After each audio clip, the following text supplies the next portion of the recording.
This is RTV6 News at Noon, working for you. Now at noon, he's officially charged with murdering a Metro police officer. The formal charges filed by the Marion County Prosecutor's Office just a few hours ago. Good afternoon on this Tuesday. I'm Rafael Sanchez. Lauren has the afternoon off. 27-year-old Elias Dorsey faces several other charges in addition to last week's murder of Officer Breanne Leith. He's also charged with 4 counts of attempted murder for the shooting and the wounding of a woman inside an apartment and for the gunshots fired at 3 other officers on the scene.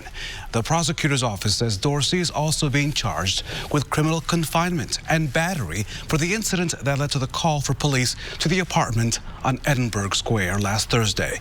Court documents say that Officer Leith was shot after Dorsey opened that door. Dorsey later told police he fired the gun because he thought someone was, in his words, trying to get him. Dorsey was scheduled to make an initial appearance by video conference today. Here's a tribute worthy of another look. This outside of the IPL building on Monument Circle, all in honor of Officer Leith. The building illuminated with her image alongside the image of her badge. Officer Leith's funeral is scheduled for this Thursday at the Indianapolis Motor Speedway. Now time to check your forecast. The calendar says spring, but Todd Clausen, it feels like winter outside. What's going on? Yeah, you know, Rafael, we were spoiled last week with temperatures that were near 80 degrees for 2 days, but you're right. These temperatures well below normal for this time of year. We could deal with a couple degrees below normal here or there, but we're running about 20 degrees below where we should be for this time of year, and the lack of sunshine, that really doesn't help things out there at all. 39 right now in Indy, 40 in Muncie as well as Terre Haute, and here is the view from downtown to the north, and you can see the clouds that are present. We may thin those clouds at times just a little bit for sunshine here throughout the afternoon hours. It'll just be peaks of sunshine, though. We are never going to completely get rid of these clouds. As you see, they're firmly in place. Now, with the exception of a few showers down there near Lawrenceburg, the state is completely dry. So don't worry about any precipitation if you're heading out for a walk through the neighborhood this afternoon or this evening. You're just going to have to bundle up with hats and maybe even some gloves as temperatures only climb into the mid-40s. That's all we can do while we're dry today. Tomorrow we do bring back the chance of some precipitation, and that could be in the form of some rain and, Rafael, even some snow. We'll talk all about it coming up in Maine Weather.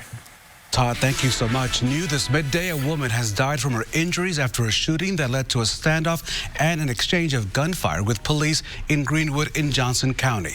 Today, police identified the victim as 55-year-old Cecilia Cooper Laverne Babcock.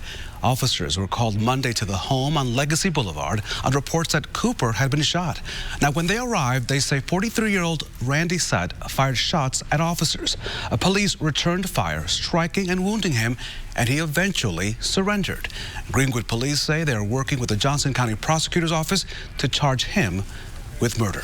This midday, we're still waiting to find out what led to gunfire on the city's northeast side here in Indianapolis that left a man dead and 2 other people wounded. That shooting happened just before 1 this morning at the Postbrook East Apartments, that located just off of East 42nd Street. Police tell us a man died at the scene and a juvenile was found there with a gunshot wound. A 3rd shooting victim drove himself to the hospital and is currently, we're told, in stable condition. The COVID-19 numbers, new numbers are just out this midday. 37 new deaths are being reported by the State Department of Health. That makes 387 Hoosiers who have died from the virus so far. More than 8,500 Hoosiers have now been tested positive for COVID-19. We'll hear more about those numbers this afternoon during Governor Holcomb's media briefing. You can watch that live at 2:30 right here on RTV6. Some other new numbers show broad support for how the governor is handling this pandemic. A new poll from Indy Politics and Change Research shows that 63% of Hoosiers support the governor's actions so far, compared to only 23% who say they disapprove. The survey also shows that people in Indiana overwhelmingly support the current stay-at-home order and the decision to close schools in our state. However, the poll shows that Hoosiers only narrowly support President Trump's response to the pandemic. There could be a battle brewing between the president and some of the nation's governors over when to lift those stay-at-home orders. The president claimed on Monday that he has absolute authority to open states, to order states to reopen. As ABC's Inés de la Cuetera Florida tells us governors are creating their own alliances to decide when it's best and safest to let businesses reopen.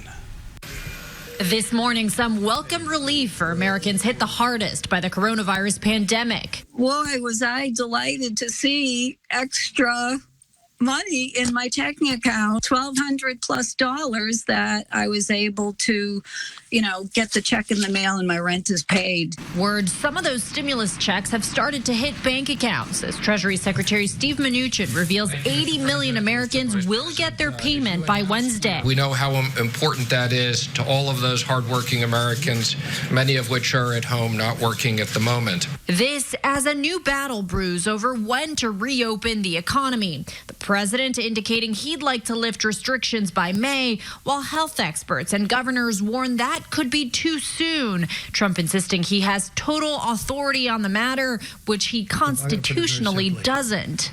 The President of the United States has the authority to do what the President has the authority to do, which is very powerful. New York Governor Andrew Cuomo on CNN saying the president is not a king. If he ordered me to reopen in a way that would endanger the public health of the people of my state, I wouldn't do it.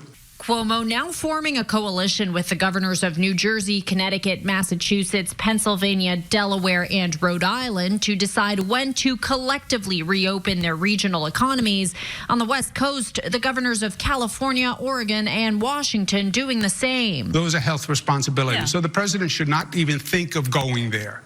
That would be divisive and political, and it would be totally contrary to everything we've been trying to do. Today, President Trump is expected to announce plans for his coronavirus economic task force, which he's calling the Opening Our Country Council.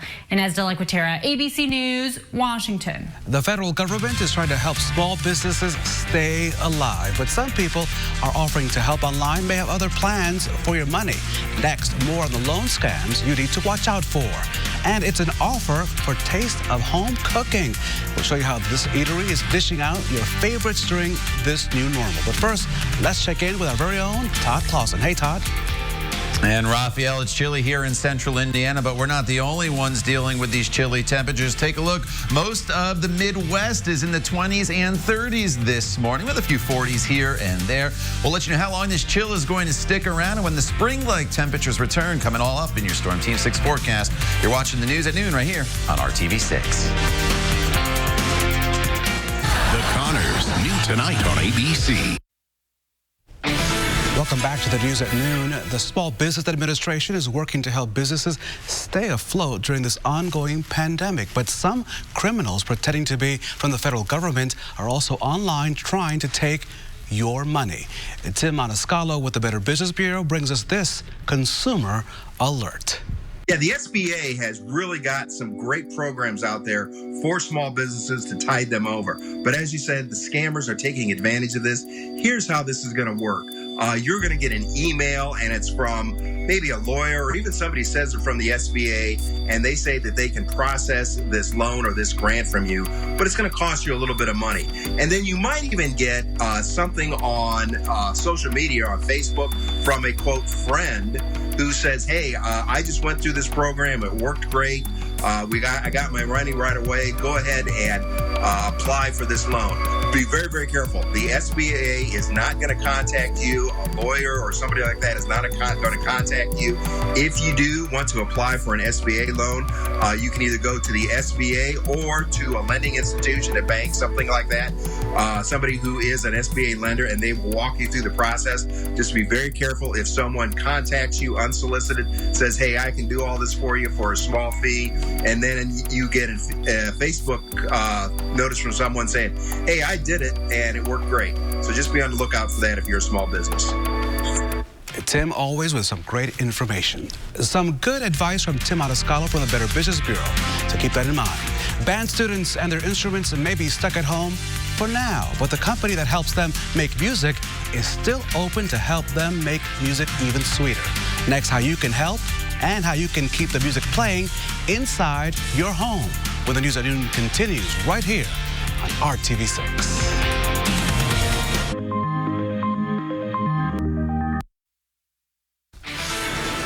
A fund created to help local musicians during the pandemic has already surpassed its $50,000 goal. Last week, we told you about Indie Musicians Relief Fund. Organizers now say the GoFundMe page has raised more than $54,000. The Indianapolis Jazz Foundation says the money will help performers who are dealing with a direct loss of income due to canceled or rescheduled performances. If you are a musician that needs help, or you can email Valerie Phelps, the email address on your screen, Indie Musicians Relief. That's at owlmusicgroup.com. You can also find that musician's information inside our story on our website, theindychannel.com. We're Open Indy. RTV6's campaign is shining a light on businesses still serving the community during this health emergency. A lot of people are having to make music at home instead of their school bands because of the stay-at-home order. And the company that provides instruments for most school band programs in the area is still working to make sure those melodies are in tune. Page's Music is near East 65th Street and Binford Boulevard on the northeast side of Indianapolis. Their president is also a longtime musician and current band parent himself. With students unable to be around their band friends for now, he says you should encourage them to keep practicing, and maybe you should even join in and play alongside them. And we give the opportunity for the kids to teach the parents how to play an instrument. I mean, one, that could be a great bonding moment for parent and kid, but then, hey, it's one of those instances where the kid's actually going to be better than the parent. A good time to bond with your kids. Starting today, Page's Music is open to take orders over the phone, email, and online for instrument repair and supplies. Great music there. They're also offering some free shipping to homes and contact-free curbside pickup at their store. Give them a call. Here's another place that's still open to serve you. If you have a taste for a home-cooked meal but don't feel like cooking at home, our Brad Brown shares what's on the menu at a classic cafeteria. During all of this stay-at-home time, people are flocking to comfort food. Well, now you can get all of that to go for any meal, any night of the week at MCL Restaurants. Our core customer comes in 5 to 7 days a week. We have some customers that come in 2 times a day. So to still be able to feed them and for them to still come in is really good. They're happy we're open. They're happy to see us. Family owned and operated for 70 years. Many of the MCL recipes remain unchanged for 3 generations. And all of those favorites, the mashed potatoes, the fried chicken, the pies, are still ready on the MCL menu. The funny thing is, the favorites were the favorites before. People are still coming in for stuffed chicken breast. They're still coming in for fried chicken. They're still coming in for macaroni and cheese and green beans. The favorites have not changed. They're the core that we've had since we've opened. Staffing has been adjusted with the dining rooms closed. Chef Ian is making all the famous cloverleaf rolls and baked goods for several restaurants out of this one kitchen. When this first happened, that was my job, is to scale down all the recipes so that we're not cooking in these huge batches and we're doing 5 or 6 orders at a time, just to make sure that they're still getting a fresh product and not one that's been cooked all day. But it's a continued dedication to their customers that's keeping MCL going strong. You don't really get into food service to make a ton of money. You do it because it's your passion, and everybody that works for us has a passion to serve the customer. MCL has 5 Indianapolis area restaurants. They're also located in Avon and Carmel. They do continue to have their daily Blue Plate specials as well. And on Thursdays, you can get a slice of pie for 99 cents. This week, it's apple pie. Working for you, Brad Brown, RTV6. Brad Brown, a great storyteller. Hopefully he'll bring some pie to the studio. You can find out more about the businesses and restaurants that are still open to serve you during this pandemic right now. Just go to our website, theindychannel.com/open. And if Brad delivers, he can just leave that curbside here at the studio. Now time to check your forecast with Todd Clausen. Todd, I thought the winter coat was a thing of the past until this morning. Hey, I still haven't stepped foot out of my house. I keep looking at the temperature on my my thermometer. I'm like, I'm just going to give it a little while. The problem is these temperatures just not warming very quickly throughout the day, Raphael. And you're exactly right. If you are going to be out and about, you definitely need to have the heavier coat handy. And I've seen a lot of people walking by the front of my house, and they've had the hat on too, the winter hat that is. Your weather headlines here throughout the day today, below normal temperatures. They're going to be with us throughout the course of not only today, but the remainder of the week. Tomorrow we bring some snow showers into the forecast, and then we have a weekend warm-up finally heading our way, but we have a ways before we get there, and a lot of chilly days ahead, and a lot of days with the potential of maybe some rain and snow. Look at these temperatures at noontime here on April the 14th, and we're only talking about 30s and 40s across the area. 41 Martinsville as well as Bloomington, 39 in Indianapolis, 38's the current temperature in Peru. And as we work our way throughout the course of the day today, our temperatures are just slowly going to climb up to right around 45 to 46 degrees for our afternoon high. That's all we're going to get to. You factor in the clouds that are around and the lack of sunshine and still a little bit of a breeze out there. Those temperatures are going to feel even cooler than what you see on your screen. Eventually we fall back down into the 30s later on this evening. Now, we've avoided the precipitation today. That is the good news. A little near Cincinnati there, but not a lot of that is reaching the ground. And there may be a break or two in the clouds throughout the afternoon hours where the skies start to brighten just a little bit. But we're never going to completely get rid of the clouds for crystal clear blue skies here throughout the day today. And here's the temperature trend over the next 5 days. Our average high is 63. We don't even get close to that until maybe Saturday when temperatures get back up into the 50s. Until then, we are locked with temperatures that will be in the 40s overnight tonight. Freeze warning in effect once again, a low of 30 in the city, some 20s possible in the outlying areas. And then throughout the day tomorrow, we'll have temperatures very similar to today. The difference is tomorrow, and I hate to say this, is we're going to have to deal with some rain and or snow showers across the area, at least through midday. They're all going to be light, and we're probably not going to see any accumulation, but nonetheless, here we are in the middle of April, and we'll be seeing some flakes across central Indiana, and then it transitions to just rain showers as we work our way into the evening hours. Your 7-day planning forecast shows the chilly temperatures. Friday, a little better chance of maybe some accumulating snow in northern locations, but then finally the warm-up takes place. Mid-50s on Saturday with sunshine, Raphael, and then by the time we get to Sunday and Monday of next week, we're talking about high temperatures closer to normal there in the low 60s. Todd, thank you so much. I am thinking of Saturday. Saturday on the mind. When we come back, it's time for the pet of the week. We have this beautiful little kitty named Ricky. She would love to be your forever friend. We'll tell you all about her and how you can take her home next on the news at noon. Information. As you know, it's Tuesday, and that means it's time for Pet of the Week from the Indy Humane Society. But we can't have her, the pet, in the studio right now because of course, the pandemic. But we still want you to meet Ricky. Ricky's actual name is Ricotta. She is 4 years old, and while we're told she is playful and likes to hang out with people, she's not much of a lap cat. Ricky seems to enjoy her personal space, but she will play with toys. She especially likes wand toys and laser pointers. Keep that in mind. Her foster parent says Ricotta loves canned food and will welcome running and purring for that. She's the perfect balance of affection and independency. Ricotta's adoption fee is $50. You can find out more about her and make an appointment to see if you would like to make her your forever pet at theindyhumane.com. Time now to check one more time with a very chilly forecast on this Tuesday. Todd?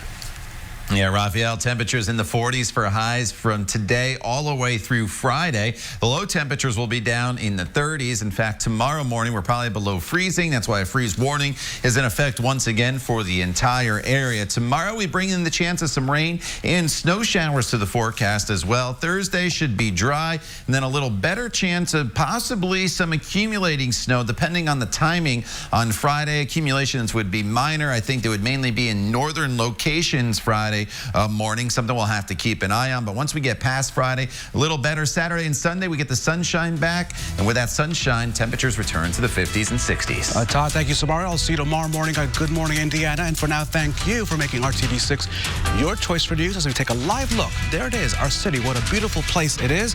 Don't forget to join the governor on his COVID-19